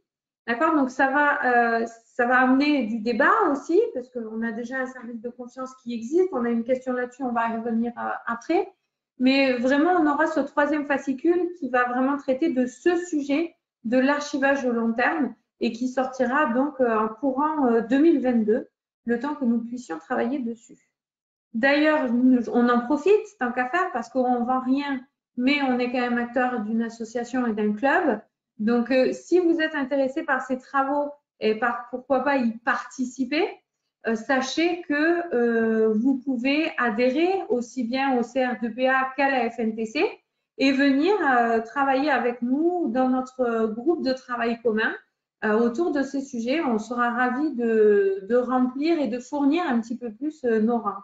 Voilà. Je vous propose que l'on passe aux questions parce que, comme je vous l'ai dit, il y en a beaucoup. Donc, je vais reprendre les premières questions qui ont été posées. Je pense que je vais demander ici aux intervenants de faire des réponses très courtes parce qu'il y a beaucoup de questions, il nous reste 10 minutes. Donc, vraiment, là, je vais vous demander de faire des réponses abrégées. Bien évidemment, pour les personnes qui ont posé les questions, si certaines questions restent, on va dire, sans réponse parce que nous n'avons pas le temps de les traiter, n'hésitez pas à nous contacter sur le mail contact CR2PA ou sur le mail de contact de la FNTC et à reposer vos questions et nous nous ferons un plaisir de vous répondre directement par email. OK? Donc ici, première question que nous avions, c'était pour nous, quel niveau de signature est nécessaire pour un contrat de travail? Alors Pascal, peut-être si tu peux nous donner une réponse rapide. La réponse rapide, c'est que lorsque l'on regarde la jurisprudence, on pourrait très bien avoir un niveau qui peut être simple, ça peut être suffisant. Dès le moment où je peux rapporter la preuve de l'identité des signataires, la manifestation du consentement, et que j'ai un joli petit fichier de preuve qui est avec, rien n'impose aucun élément du cadre contractuel, et je parle d'un contrat de travail classique, on ne va pas rentrer sur les contrats de travail temporaires ou de joyeuseté, rien n'impose une signature électronique qualifiée en tout cas. Merci Pascal. Deuxième question que nous avions, donc c'était l'archivage de la signature électronique peut-il s'envisager en dehors d'un système normé AFNOR par les normes donc 42013 ou 42020, c'est-à-dire peut-on envisager d'archiver des documents signés ou des signatures dans un SAE ou dans un coffre-fort, enfin en dehors d'un SAE ou d'un coffre-fort numérique? Alors peut-être que l'un de nos archivistes voudrait répondre, Pascal, sinon, non, vas-y Pascal. Non, mais je veux pas, parce que le problème, c'est que les avocats, ça parle trop. Donc non, juste pour dire, c'est que là, on se retrouve avec des choses qui existent malgré tout, qui se retrouvent dans le règlement IDAST. On se retrouve avec des articles qui parlent de la conservation des signatures électroniques dites qualifiées. Alors vous allez me dire, ouais, mais on ne parle pas de signatures électroniques qualifiées, Pascal. On parle des signatures électroniques tout simples. Sauf qu'il y a un truc qui est vachement important pour les juges, c'est l'état de l'art. S'il existe quelque chose, eh bien, on doit s'en inspirer pour ne pas être totalement hétérodoxe par rapport à ce que le juge a l'habitude de recevoir. Donc, le fait d'être Z42013, Z42020, ce sont des indices. C'est un maillage de confiance que je fais pour la réception de ma signature électronique. Après, c'est ma vision de pur juriste. Je peux me taire aussi. Ça arrive, c'est rare, mais ça arrive. Amélie, si je peux me permettre de compléter avec la vision de l'archiviste cette fois-ci. Attention aussi aux sirènes des éditeurs qui nous vendent des SAE conformes Z42013, Z42020. Les outils ne font pas tout. Les normes, elles expliquent bien aussi que c'est toute l'organisation autour des outils qui sont importantes pour être justement conformes aux normes. Donc, avoir une politique d'archivage, avoir des procédures documentées. Donc, attention vraiment à ça. C'est pas l'outil qui fait tout. Voilà. Juste pour compléter également, voilà, c'est vrai que s'il existe des standards et que ceux-ci sont déjà réclamés, comme l'a expliqué Pascal, de la part du juge, c'est que leur absence, en fait, derrière, peut entraîner une suspicion ou alors une avalanche de demandes de preuves. Donc, du coup, voilà, ce serait dommage de ne pas s'inspirer du coup des standards qui sont connus et qui sont de plus en plus structurés avec des normes qui évoluent sur ces sujets. Voilà, donc ça, je pense que c'est l'un des éléments les plus importants et les plus pratiques de la réponse, à savoir que quand on parle d'archivage à vocation probatoire, pourquoi est-ce qu'on parle d'état de l'art? Parce qu'on parle de normes qui existent et qui nous donnent les bonnes pratiques à mettre en place. Ces bonnes pratiques, notamment, on va les retrouver dans la liste des éléments de preuve dont on vous a parlé tout à l'heure que le juge peut vous demander, les preuves de l'archivage qui garantit l'intégrité peuvent vous être demandées. Et si vous n'avez pas ce type de système-là, vous pouvez ne pas avoir accès à ce type de preuve. Donc, là, vous allez le retrouver de manière très pratique. On a une autre question ici, c'est l'utilisation d'une solution de signature électronique qualifiée est-elle envisageable dans le cadre d'un hébergement de données de santé, par exemple pour signer des procédures de soins à domicile? Alors, Pascal, j'aurais tendance à me retourner vers toi parce que j'ignore s'il y a dans le secteur de la santé, donc par rapport à l'hébergement de données de santé, je vois pas de souci. Ce serait s'il y a un niveau de signature peut-être. Non, mais c'est pas, en fait, le problème, c'est pas sur la signature. Proprement parler, c'est par rapport à la qualité des données qui sont signées et de leur hébergement quelque part. Moi, c'est plutôt ça qui m'ennuie. Je me suis retrouvé déjà à devoir à me retrouver dans la dématérialisation de questionnaires de santé pour des assurances ou autres. Et en fait, ce que l'on voit, c'est comment on doit penser le flux relatif à des données de santé de manière autonome par rapport au reste. Et ça, je le fais avec une de mes associées qui s'occupe de la protection des données à caractère personnel, mais également de la protection des données de santé, où on travaille de concert pour pouvoir déterminer comment ça se passe. En fait, pour répondre à la question de manière précise, il n'y a pas d'exigence sur la SEQ, signature électronique qualifiée. Par contre, il y a des exigences beaucoup plus fines en matière de gestion de la donnée de santé et notamment de la donnée de santé qui pourrait se retrouver dans un questionnaire de santé. Donc, attention, ne pas se retrouver avec, c'est justement ce que disait Jean-Mathieu, c'est important de faire une étude en amont pour éviter de se retrouver avec, on a lancé ça, puis à un moment donné, on lui dit, ouais, merde, là, il y a un truc qui ne va pas. Là, ça ne va pas par rapport aux exigences sur de la donnée de santé. C'est ça, on doit le penser en amont pour éviter ça. Et donc, ce qu'on avait fait, c'est qu'on avait mis 2 flux séparés avec un traitement différencié par rapport à la donnée de santé autour d'une signature électronique qui n'était pas qualifiée. Merci Pascal. On a une question intéressante, d'autant plus intéressante parce que la réponse se trouve très clairement dans le fascicule. Donc, c'est très bien. Donc, c'est Pauline qui nous demandait les preuves à fournir pour renforcer la valeur d'une signature électronique. Diffèrent-elles beaucoup de celles qu'il faudrait produire pour justifier de la validité d'une signature auparavant manuscrite? Et pourquoi? Alors, vous avez dans le fascicule, je vous l'ai mis à l'écran, les besoins de la preuve. Et justement, ici, on vous indique que les besoins de vérification des signatures existaient déjà dans le monde papier et on vous indique les éléments qui changent avec la signature électronique. Donc, je vous inviterai peut-être, Pauline, à regarder ce petit paragraphe pour répondre à votre question. Oui, puis peut-être pour compléter pour Pauline, on est dans 2 mondes différents. Il faut vraiment regarder ce chapitre 2.2. On ne peut pas faire de comparaison. On est entre le manuscrit, ça s'appréhende. On voit la signature avec un stylo bic et puis il y a le cachet d'une entreprise. On sent que le juge, il a moins besoin de nous demander d'où vous sortez ça. Le numérique, on le voit bien, aujourd'hui, on a des outils où on peut tous faire un faux gris-gris, un faux tampon, etc. Et donc, on est vraiment dans un autre monde. Il faut aborder ça avec le fascicule vous conduira très bien, je pense, pour répondre à votre question, Pauline. On a une autre question. Bonjour, est-ce déjà arrivé qu'un juge rejette la validité d'un document signé électroniquement parce qu'il était conservé sur un lecteur réseau ou une GED au lieu d'un CFN ou d'un SAE? Alors, je ne sais pas s'il y a jurisprudence actuellement sur un rejet. Je ne pense pas, Pascal. Non, il n'y a pas mais en fait, comme vous l'avez compris, on ne fait pas que du conseil, on fait du contentieux au sein du cabinet. Et on est saisi par certains de nos clients, justement, de demandes des juges qui réouvrent d'office les débats. Et là, ce qu'on a vu dernièrement, c'est arriver la notion d'archivage. Comment est-ce que je peux être sûr de la fiabilité de l'archivage?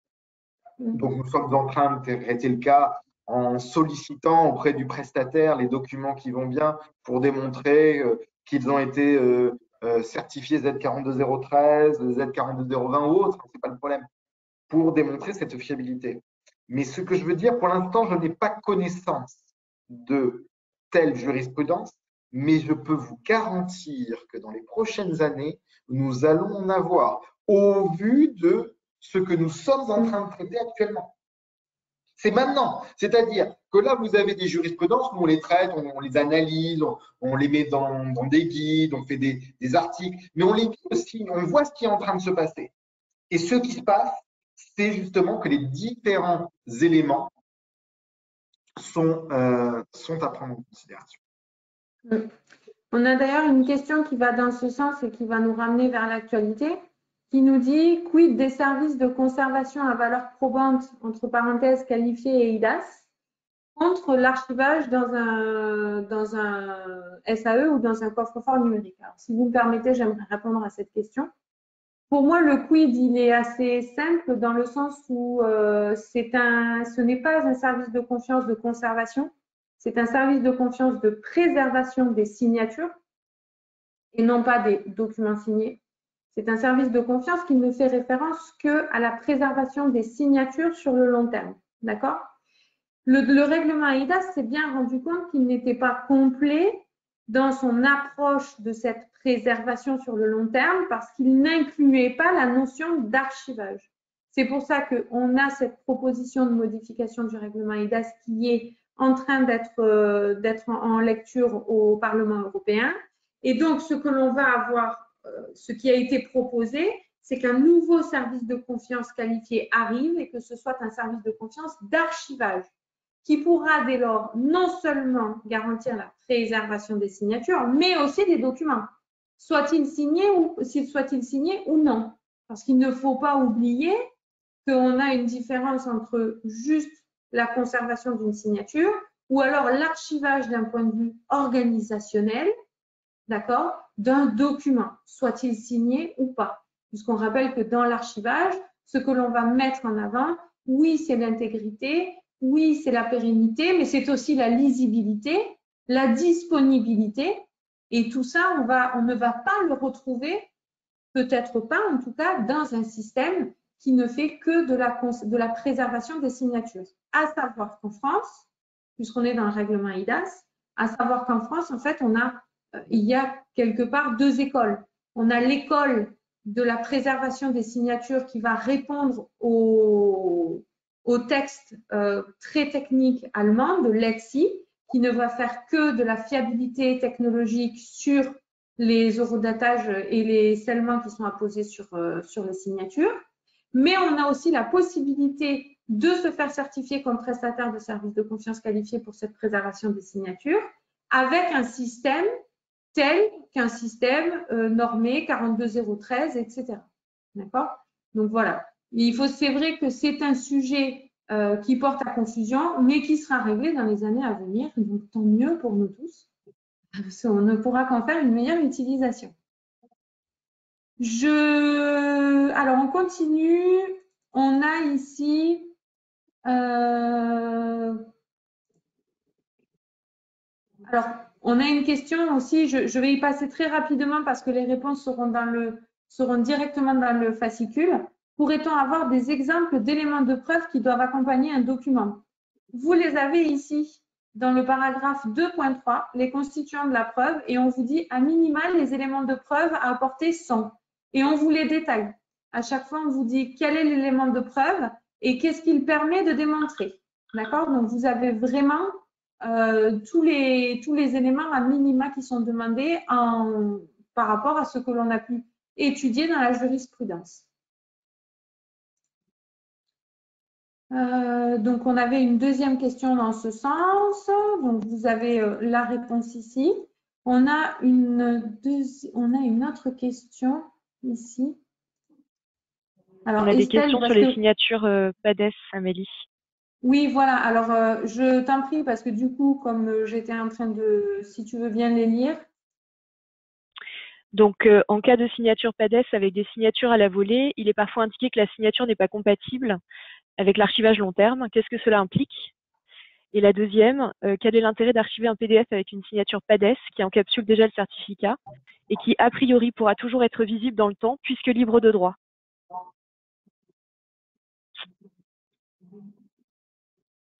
Quelqu'un veut répondre? Vous trouverez la réponse également dans le fascicule, au niveau de la validation. Ce qu'on explique ici, c'est que quand on valide, effectivement, quand on est sur de la signature PADES, on nous dit on ne peut pas faire de la conservation long terme. On peut faire de la conservation long terme sur la signature à la volée si on archive les preuves. D'accord? Donc, après, la conservation long terme ici, par rapport à la validation, ce que l'on va conserver, ça va être les preuves de la validation. Le fait que la validation puisse se faire sur le long terme ou pas, ça, c'est une autre question. C'est ce que l'on vous explique dans le paragraphe sur la validation des signatures. Ce que l'on vous explique, c'est qu'il y a certaines signatures qui nous permettent de valider n'importe quand, notamment les signatures qualifiées, parce que la validation est bien définie dans le règlement EIDAS et que de la manière dont est faite la signature qualifiée, on peut valider à n'importe quel moment. Puis, on a les autres signatures où on pourrait avoir un petit problème parce que on ne peut valider une signature que lorsque le certificat est valide. Et le certificat a une durée de 2 à 3 ans. D'accord? Donc, c'est pour ça que quand on signe, on appose avec la signature un horodatage qui va nous permettre notamment de dire que la signature, elle a été faite tel jour à telle date et d'aller vérifier que le certificat a été valide à ce moment-là. D'accord? Donc, effectivement, les données de validité du certificat sont parfois transmises dans le document avec la signature, ce qui nous permet de vérifier cela à n'importe quel moment. D'accord? Notre recommandation, comme vous le verrez dans le fascicule, c'est toujours de procéder à la validation de la signature juste après le moment de la signature. Vas-y, Pascal. Oui, juste pour un petit point. Depuis le début de ce webinaire, je dis une chose qui est importante. Ce qui est important, c'est que nous devons pouvoir rapporter les éléments de nature à emporter la conviction du juge. Dès lors que l'on se retrouve avec n'importe quelle typologie de signature, presque, je vous dirais, c'est quasi secondaire. Ce qu'il faut pouvoir rapporter, c'est la preuve de la fiabilité de cette signature et ce que vient de dire Amélie, le fait qu'il y a eu une validation qui a été faite de manière idéalement, je dis idéalement parce que ce n'est pas toujours le cas, concomitante de la signature proprement dite. On passe là, voilà. Donc c'est ça l'objectif.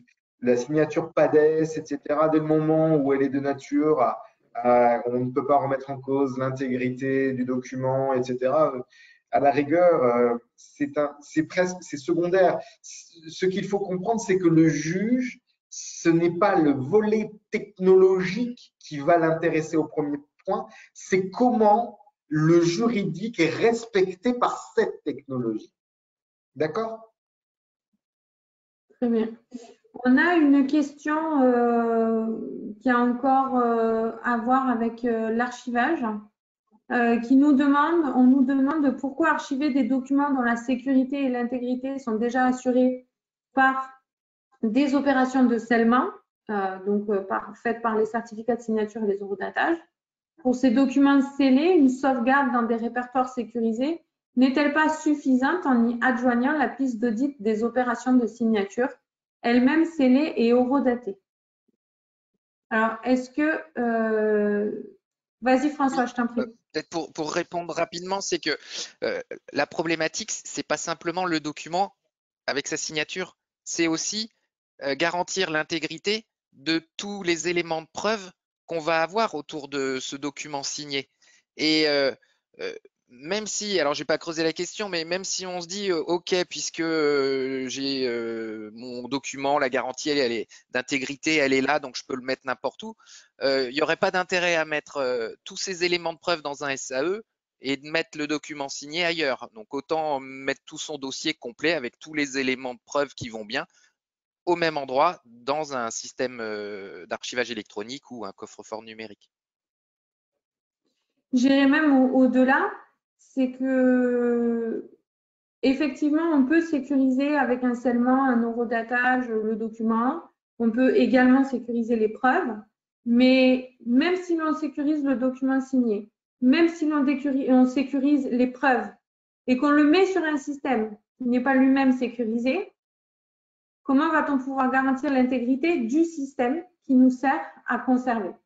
Donc, c'est là où va rentrer en jeu l'état de l'art, comme on l'a dit, qui va reposer non seulement sur l'intégrité des documents, des données que l'on archive, mais aussi sur l'intégrité du système que l'on utilise. D'accord? Donc, ce serait là un petit peu la différence. On a également une Oui, et puis question. alors juste Amélie, juste Vas-y. pour compléter, ce qu'il faut voir aussi, c'est que le chiffrement aujourd'hui qu'on utilise pour notre document, il est peut-être fiable, mais dans 10 ans, on n'a aucune certitude que ce chiffrement ne sera pas craqué. Et aller apporter dans un système d'archivage électronique qui va garantir l'intégrité de nos documents et apporter la preuve qu'ils n'ont pas bougé depuis, ça permet effectivement de se sécuriser par rapport à ces niveaux de confiance qu'on peut avoir sur les chiffrements actuels.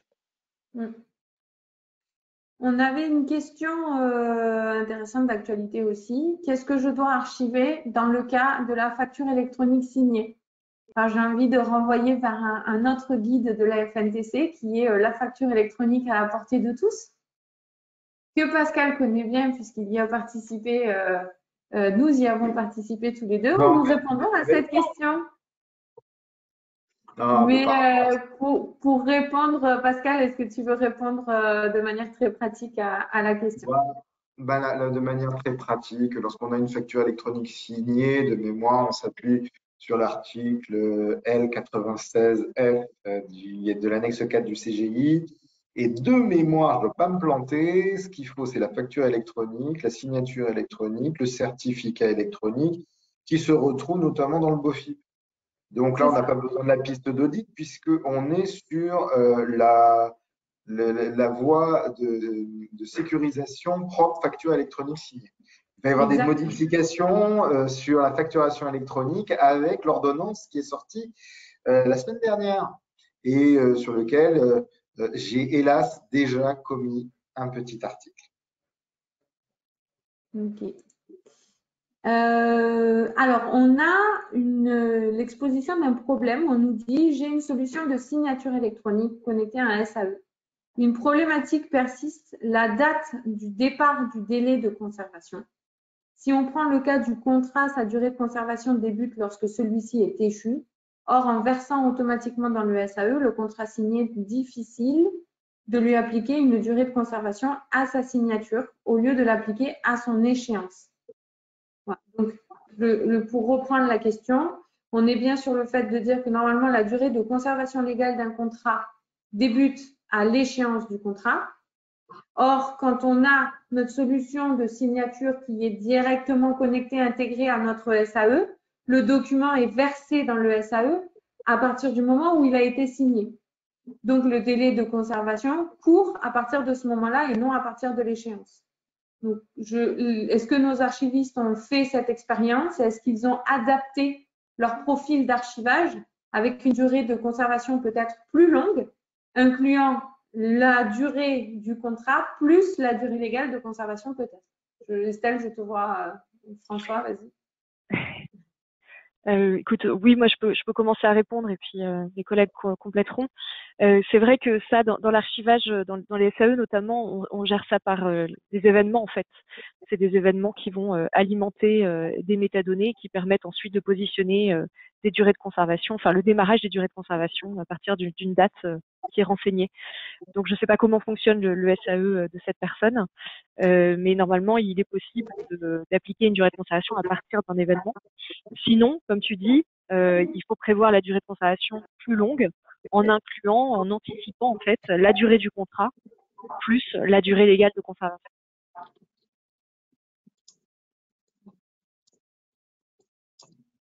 Allô? Est-ce que vous voulez compléter? Oh, Estelle a tout dit. Ok. Mais effectivement, quand c'est tous les jours du contrat à durée indéterminée. Tous les jours, on archive des contrats et on n'en connaît pas la fin. Donc oui, les outils ont ces actions, les événements qui permettent de signaler à un moment donné que bah, ça y est, mon contrat il est terminé, il peut commencer son compte à rebours. On a une question, toutes les questions sont super intéressantes. On a une question que je trouve personnellement très intéressante qui nous dit quid des gens lambda? Je signe un compromis de vente avec une signature à la volée chez le notaire. Comment dois-je le conserver, sachant que les particuliers n'ont pas ces informations et les outils adéquats? Alors, j'ai envie de dire, sont à la disposition des gens lambda de manière gratuite des outils qui leur permettent de conserver des documents, des coffres-forts numériques notamment, qui ont été régulés par des décrets. Donc c'est un usage vraiment ici citoyen du coffre-fort numérique. Dans le cas là ici du notaire, c'est vrai que bon moi ce que je recommanderais, c'est de s'ouvrir un coffre-fort numérique gratuit et de mettre ses documents à l'intérieur. Lorsque si l'on prend le cas, par exemple, et mettons vous signez un formulaire d'adhésion dans une mutuelle ou avec votre banque, l'espace personnel que vous avez à votre disposition ici et qui vous est normalement proposé par votre banque, votre mutuelle, etc., etc., ce sont des espaces qui normalement devraient être sécurisés et qui permettent d'archiver les documents pour que vous puissiez vous aller les consulter à n'importe quel moment. Donc, des fois, on s'en rend pas compte, mais les outils sont à notre disposition, mais sont proposés par des prestataires et donc on ne peut pas en faire l'utilisation que l'on souhaite. Mais sachez qu'il y a des services où vous pouvez, soit gratuitement, soit à moindre coût, à un niveau plus personnel, disposer d'un coffre-fort numérique personnel pour justement gérer tous ces documents numériques qui, effectivement, remplissent de plus en plus nos vies et notre quotidien. Alors, on avait une petite précision par rapport à la conservation HDS. La question avait été posée dans le sens de la conservation des données HDS. Bon, ça, ce sont des éléments un peu compliqués. On peut faire effectivement de l'hébergement de données de santé, mais on peut aussi faire de l'archivage, de la conservation des données de santé, des données personnelles qu'on parle ici. Donc, ce serait à revoir. Enfin, je ne me rappelle plus de la question, c'était pour la signature des procédures de soins à domicile, il me semble, avec des documents signés. Pour moi, vous n'avez aucun souci à utiliser de la signature qualifiée ou autre et à l'archiver dans un système qui répond à la conservation des données personnelles du secteur de la santé. Donc, c'est-à-dire soit un prestataire qui possède la certification HDS pour la conservation des données personnelles, soit un prestataire qui est certifié pour les archives publiques, c'est-à-dire qu'il y a l'agrément du CIAF qui est reconnu pour pouvoir conserver les données personnelles du secteur de la santé. J'espère que ça apporte une réponse. On a on a encore pas mal de questions. Amélie, il y en a une. Moi, j'aimerais bien qu'on y réponde parce que je pense que ça résume pas mal un petit peu la vision du grand public. Comment apporter des preuves en 2021 d'un document signé en 2013? Voilà, la dissertation, c'est ouvert.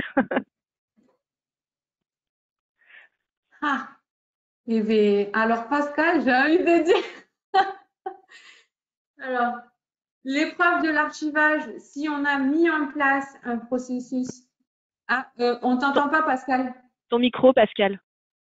Oui, il faut un bon avocat, hein, déjà, je pense que c'est la base. Là. Non, mais ce sont des choses qui… Voilà, non, nous, c'est notre quotidien d'avoir des contrats comme ça qui sont signés en 2015, 2016, 2017. C'est pas problématique. Ce qu'il faut, c'est juste savoir où chercher.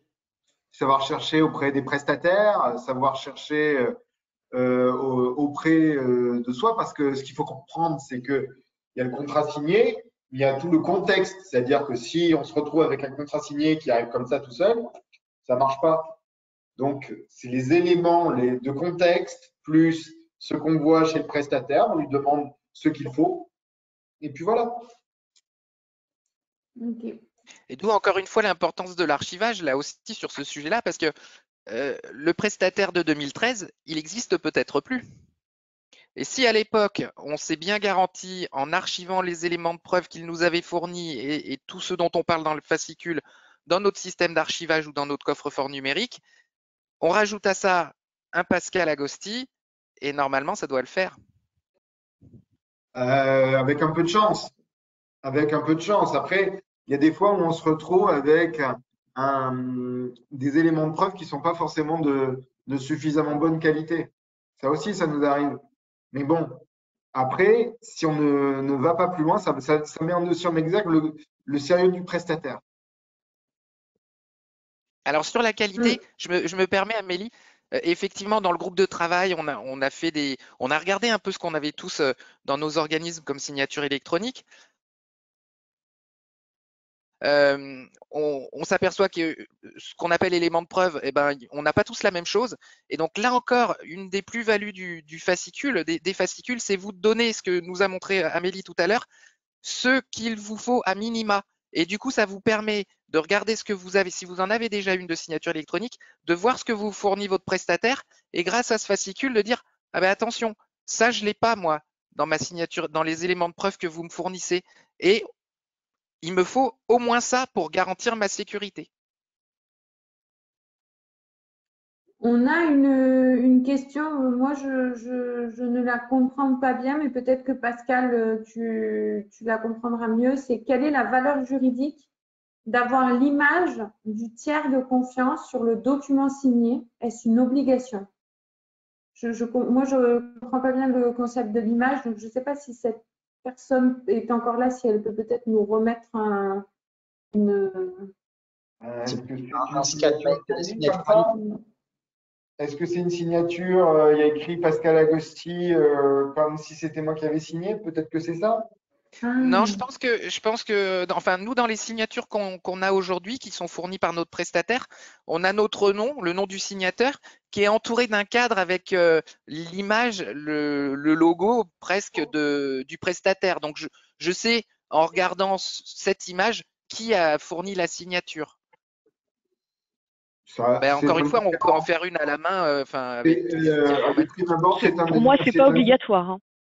Oui, mais c'est indifférent. Ça veut dire que peut-être que ça peut être utile dans un débat probatoire. C'est toujours les faits qui dictent l'intérêt de telle ou telle pièce. Il y a des fois où il y a des choses qui nous servent à rien et d'autres fois où ce qui nous servait à rien est tout à fait utile par rapport au débat. Ce qu'il faut comprendre, c'est que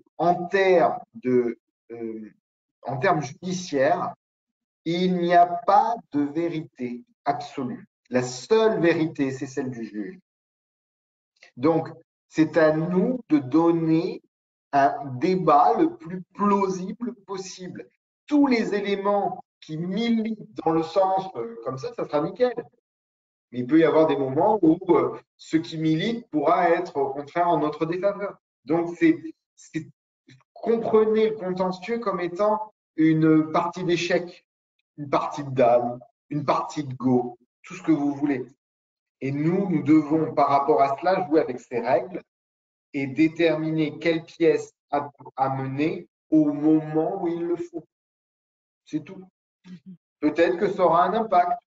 De prime abord, je ne pense pas. Mais de prime abord, après, je peux revenir dessus dans le cadre de l'intérêt de mon client. Parce que là, ce qui est important, c'est que la voix de mon client soit entendue.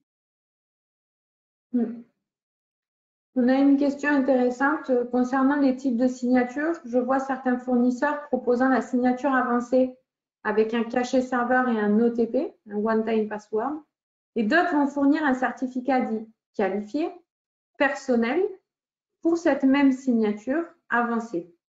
Sont-ils valides et équivalents au niveau du eIDAS? Alors, il faut savoir que, en fait, ici, je pense que la différence, elle provient du fait que l'on va avoir cette différence entre signature et cachet. On va avoir les 3 niveaux de signature pour chacun des 2 éléments. La signature se réfère à moi en tant que personne physique, donc personnelle, d'accord? Et donc, je peux avoir une signature avancée. Le cachet, effectivement, est un cachet que l'on va produire, soit un cachet serveur, soit un cachet qui va représenter une personne morale. Donc, on a bien ici deux entités. La représentation de celui qui signe n'est pas la même. Soit c'est une personne lambda, ou alors c'est une personne juridique ou morale qui va signer. Donc, ça va être la différence. Par rapport au one-time password, le one-time password, il va pouvoir être utilisé sur tous les niveaux de signature. Ça n'influe pas sur le niveau de signature, puisque c'est un moyen d'authentification que l'on utilise au moment de la signature, mais qui n'a rien à voir avec l'émission du certificat qui, lui, va nous donner le niveau de signature que l'on va utiliser. Je ne sais pas si quelqu'un veut rajouter quelque chose. C'est également des éléments que l'on va traiter. Au niveau des niveaux de signature, on va le traiter dans le fascicule 1 et sur le one-time password et sa fonctionnalité en tant que preuve dans le fascicule 2, sur l'authentification, etc. Je pense que nous avons, je ne sais pas Estelle, mais je pense que nous avons répondu à peu près toutes les questions. Il y a une question sur laquelle nous n'avons pas répondu, mais parce que je ne vois pas le sujet, je vois pas tellement le rapport avec notre sujet ici, puisque c'est une question qui porte sur la numérisation fiable. Oui, je voulais l'aborder. Vas-y. Pour aller très rapidement, mais dans la norme 42020, on dit bien que pose la question d'abord. Pose la question. Oui, pardon, excuse-moi. Donc, pouvez-vous confirmer qu'un système de numérisation fiable peut uniquement reposer sur la NF Z42020 relative aux composants fonctionnels du coffre-fort numérique à l'exclusion de la NF 42013 relative au SAE. Ceci dit, c'est peut-être toi, Amélie, qui est la plus calée pour répondre sur la 42020. Alors, par rapport à la numérisation fiable, et donc au décret qui s'y rapporte, parce que on commence toujours code civil, le décret, c'est Pascal qui me l'a appris. Hein. Donc là, on va se rapporter au décret. Ce que l'on nous demande, c'est d'archiver donc cette copie fidèle, d'accord? Il va falloir l'archiver dans un système qui est en capacité d'en garantir l'intégrité tout au long de sa période de conservation. Ces systèmes-là, on les retrouve dans l'état de l'art comme étant des systèmes normés Z42020 ou Z42013. Alors, pour répondre à ce monsieur, on a un guide FNTC qui va sortir incessamment sous peu, très incessamment sous peu, et qui traite justement de la copie fiable et où il trouvera toutes les réponses à ces questions-là, notamment sur l'archivage, sur la chaîne de responsabilité entre les prestataires de numérisation, prestataires d'archivage. Donc, soyez peut-être vigilants, attentifs aux posts de la FNTC, notamment sur LinkedIn, Twitter, puisque l'annonce de la publication va être faite dans les jours, semaines qui viennent. Voilà. Et je dirais, Amélie, que vous avez déjà aussi un guide à la FNTC sur justement que choisir entre un coffre-fort numérique ou un SAE. Ça permet déjà aussi d'avoir des éléments de réponse. Exactement. Eh bien, il est 16h25. On a un petit peu débordé, mais nous avons toujours plus de 100 personnes connectées que nous remercions énormément. Oui. On espère avoir été clair, on espère vous avoir donné envie de lire nos guides. N'hésitez pas à nous faire un retour parce que ces questions, pour nous, sont très intéressantes pour savoir peut-être les parties que l'on doit plus développer sur nos propos, etc. Et qui pourront faire l'objet soit d'un paragraphe, d'un chapitre dans notre troisième fascicule, mais aussi, et pourquoi pas, faites-nous parvenir vos questions a posteriori lorsque vous lisez nos fascicules, parce que nous envisageons également de créer une foire aux questions sur ces fascicules. Donc, ça nous donnera l'occasion de toujours plus réfléchir sur ces sujets et de vous apporter un maximum de réponses. Et comme nous l'avons dit tout à l'heure, si vous êtes